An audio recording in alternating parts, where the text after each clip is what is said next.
जय माता दी। ओम नमो नारायण। आज हम भाद्रपद महीने की जो कृष्ण पक्ष की एकादशी है, जिसे अजा एकादशी कहते हैं, उसके व्रत की कथा व महात्म्य का श्रवण करने जा रहे हैं, जिसके श्रवण मात्र से हमारे सभी संकटों का हरण होता है और भगवान नारायण हमें अपना विशेष आशीर्वाद देते हैं। तो चलो शुरू करते हैं, श्रवण करते हैं अजा एकादशी व्रत कथा महात्म्य। युधिष्ठिर बोले कि हे जनार्दन, जब आप मुझे भाद्रपद मास कृष्ण पक्ष के एकादशी के बारे में बतलाइए।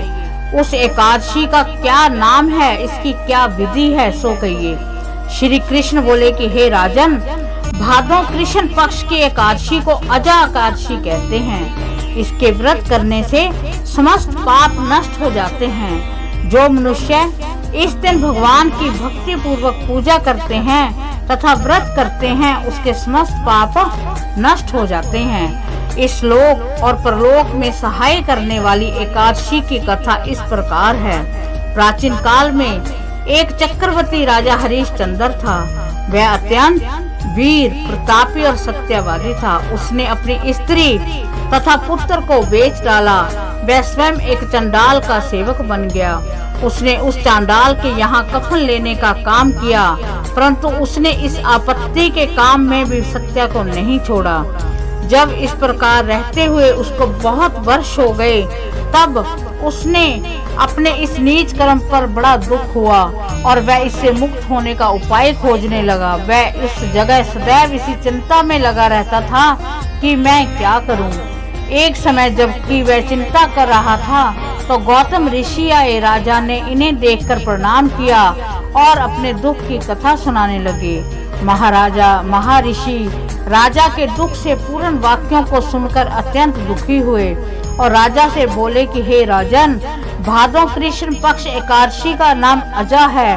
तुम उसी अजा नामक एकादशी का विधि पूर्वक व्रत करो तथा रात्रि को जागरण करो।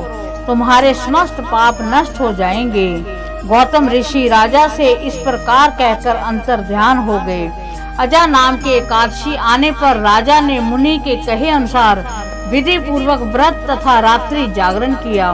उसी व्रत के प्रभाव से राजा के समस्त पाप नष्ट हो गए। उस समय स्वर्ग में नगाड़े बजने लगे तथा पुष्पों की वर्षा होने लगी। उसने अपने सामने ब्रह्मा, विष्णु, इंद्र, महादेव जी आदि देवताओं को खड़ा पाया। उसने अपने मृतक पुत्र को जीवित तथा स्त्री को वस्त्र तथा आभूषणों से युक्त देखा। व्रत के प्रभाव से उसको पुण्य राज्य मिला। अंत समय अपने परिवार सहित स्वर्ग लोक को गया। हे राजन, ये सब अजा एकादशी के व्रत का प्रभाव है।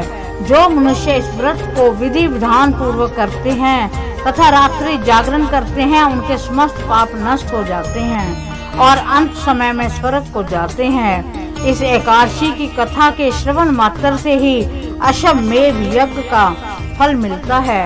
इस प्रकार भाद्रपद महीने की जो कृष्ण पक्ष की एकादशी है, जिसे अजा एकादशी भी कहते हैं, उसका समापन होता है। भगवान श्री कृष्ण, भगवान श्री विष्णु हम सब पर अपनी कृपा दृष्टि बनाए रखें। इस कथा को श्रवण करने मात्र से आपको